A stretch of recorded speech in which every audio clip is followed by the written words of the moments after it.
About seven years ago, I started working with Jeff Sachs and the Millennium Villages project on developing a multi-country strategy for community health workers. Um, Community health workers are ultimately the most local, the most household-centric, and um, culturally customized components of the health system, but we realized very quickly, based upon direct feedback from the Millennium Villages, from the people that live there, as well as the data, that it was going to be critical to have a systematic outreach system.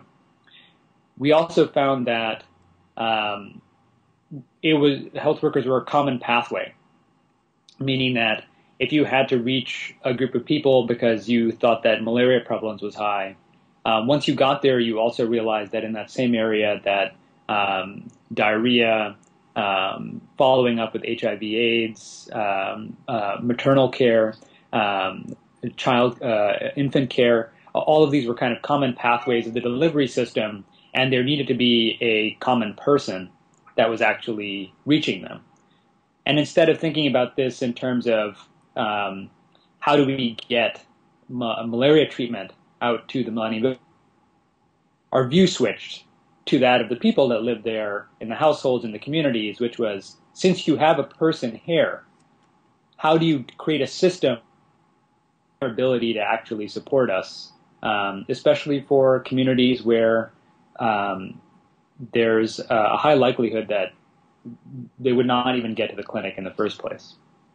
And so, I got involved in this about 7 years ago, working on details of how do the household interactions work, walking with the community health workers across 10 countries where the Millennium Villages operate, and really designing some of the basic training systems in a way that fit with national policy, but ultimately worked with the end users, understanding issues of payment, of management, and of the support they required. And the 1 Million Community Health Worker campaign is kind of a culmination of not only our firsthand efforts, where we feel the strong need that for these health worker systems, but ultimately along the way we've met and learned from literally hundreds and hundreds of organizations, partners, and end users.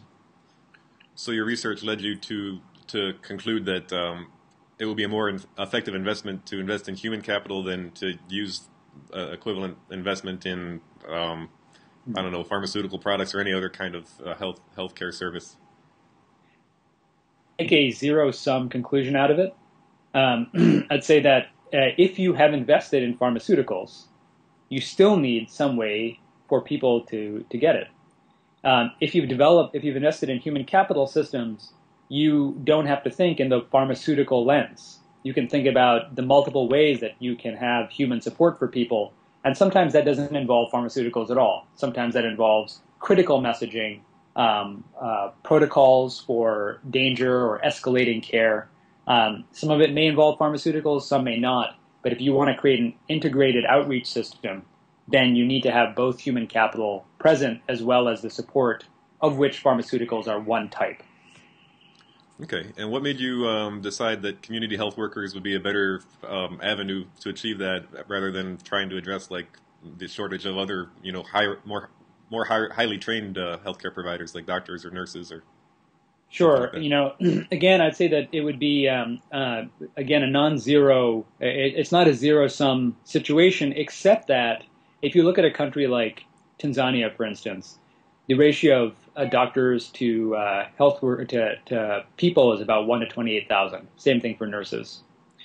There has been an expansion of medical schools and medical schools trainings programs in the country.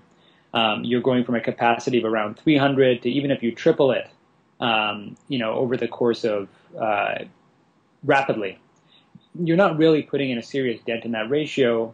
And we all know that doctors often tend to go to urban centers and potentially leave.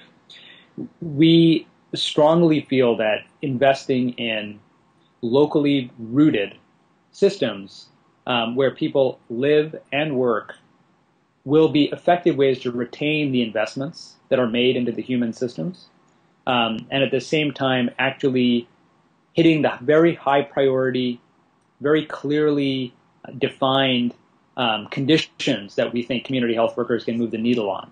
They're not barefoot doctors. They don't replace doctors. They are a group of people that have a specific skill set, and when supported, can really do excellent work in a number of evidence-based areas.